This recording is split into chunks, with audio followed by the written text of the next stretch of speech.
Evening, everyone, and welcome to tonight's episode of Ask Leah. What a glorious evening it is.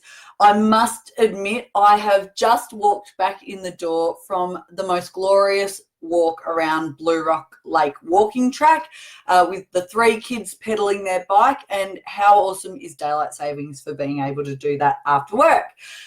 Today, I delivered my 3rd workshop of the week. I've got 1 more to go tomorrow. It's been a massive week this week, backing up on last week when I also had 4 workshops. Shout out to everyone who has been in the sessions this week. There's been great engagement, great enthusiasm, involvement, and some cracking good questions as well. One of the questions that has been asked multiple times in workshops this week and also came across in a message today has to do with something I talk about a lot, which is our need to adapt and adjust our communication to suit the person that we're dealing with.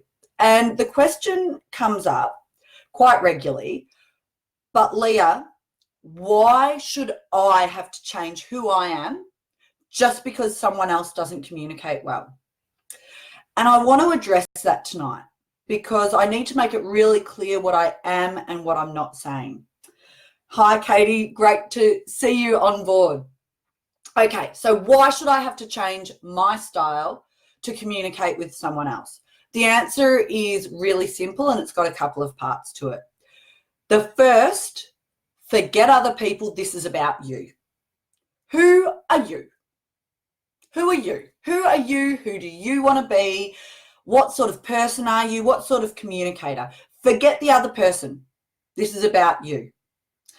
Now, if you want to be the sort of person that communicates effectively, that communicates well, then even though the other person is communicating poorly, you don't lower yourself to that level.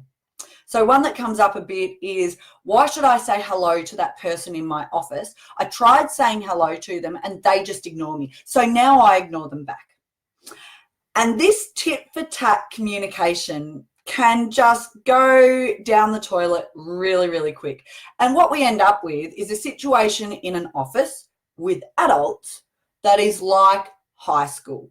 Well, they speak to me poorly, so I speak to them. Why should I do that? They started it. It is so ridiculously juvenile, yet it happens all the time. Okay, so first and foremost, who are you? Who do you want to be? Know your values, know what you stand for, know what kind of person you are, and do not give your power away to other people. The second reason, why do we adapt and adjust?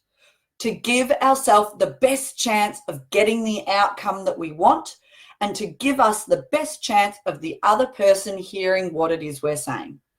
Don't get me wrong. It is not about being inauthentic or fake.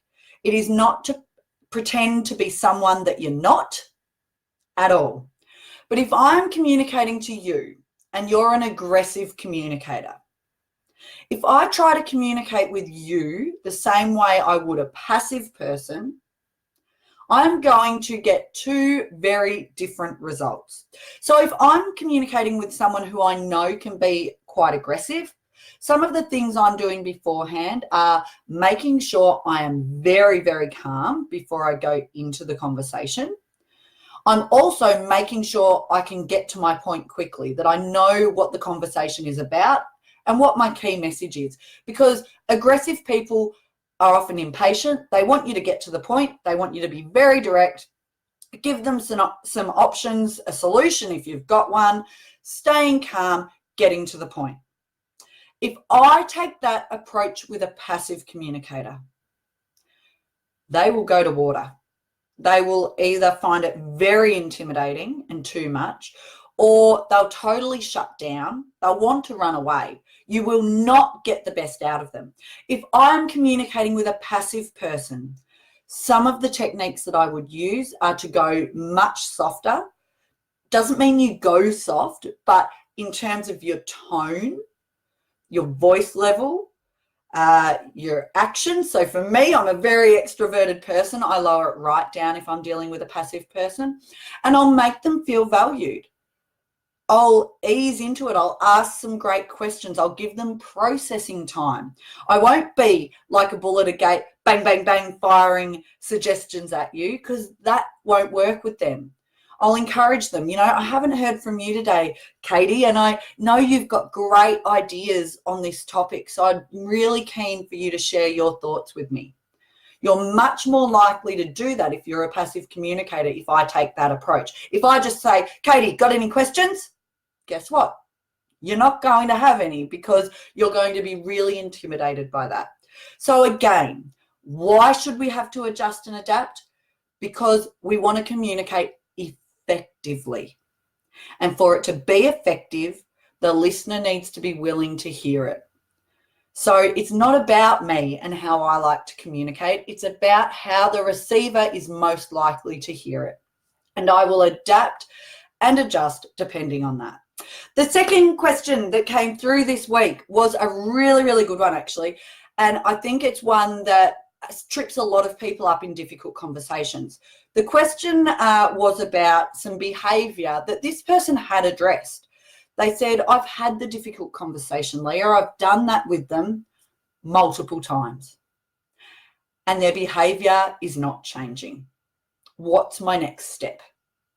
So I talked through with this person about what their process was for the conversation, and they'd done lots of things really right, which was great. And the fact they were even willing to have the conversation rather than avoid, a potential conflict was a great start. But they were missing off one very important thing in the conversation. They were talking about the behaviour and the fact that it wasn't good enough, and, we needed them to change and take a different approach. But they hadn't actually spelt out what the change needed to be. They just left it sort of vague. You're too aggressive. This needs to change. It's not good enough. It's having an effect on all the other staff. We need to see a change. But what does that mean?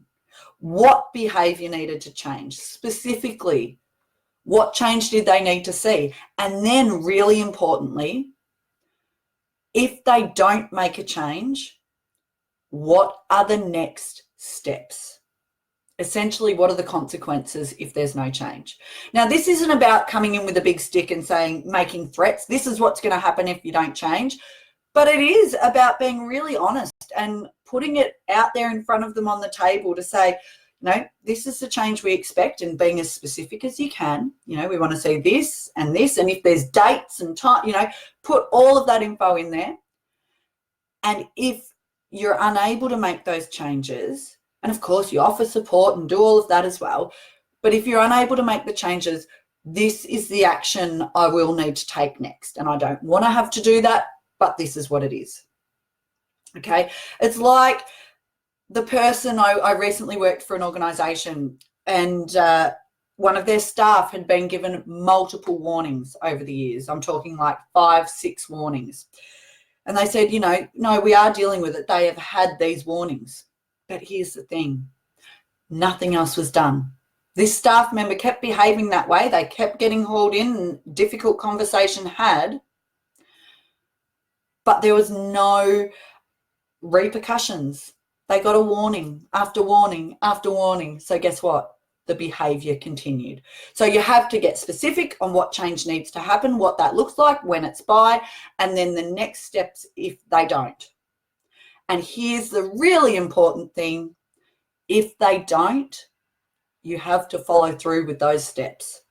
So don't make idle threats. Just give them the reality and then follow through. Okay, folks, if there's no other questions, I'm going to wrap up tonight. I do have kids running around at my house that I have to get to bed. Tomorrow's workshop will see me in Dandenong for Calm the Farm, self-management at times of stress. This is a workshop I'm thrilled to be delivering this week because, like all of my workshops, where does the content come from? It comes from things that I've had to work on myself. I have overbooked myself last week, this week, and the next couple of weeks coming. It's something that I am guilty of and fall into the trap of quite often. That's a whole other episode of Ask Leah to address. And this week I had that moment where I started to feel really overwhelmed, getting stressed, you know, getting snappy, doing some of those activities that I teach people not to do. And I'm thrilled that this workshop was on the cards this week, because reviewing that made me work on it too. The situation is unchanging this week. I have these workshops to deliver, and they're awesome workshops and I love doing them. So I can't change the situation. What I can change is my response to it. Getting stressed out, getting overwhelmed doesn't change anything. It just makes me feel like rubbish. So it's times like that that it's really important to do the things that fuel you, even though you feel like you don't have time. So hence the walk right before this episode tonight. Sure, I could have been prepping, but a walk around the lake at sunset absolutely beat that, and absolutely helped me calm the farm. So, hi Tanya from beautiful Queensland. I'm jealous of you, although today was a cracker here in Willow Grove and tomorrow is going to be even better. But enjoy that time by the pool. Thanks for watching, everyone. Please don't forget to send your questions through. This episode is something I love doing, Ask Leah, each week. I love being available for people who have questions, but it only continues, it only happens if people are sending their questions through. Now, most weeks I get multiple questions, but occasionally we're a bit light on. So if you want to see it continue, if you want to still be getting free advice and answers to the questions you have, please make sure you send them through. Cheers, everyone. Enjoy the glorious sunshine tomorrow and have a great week. Bye for now.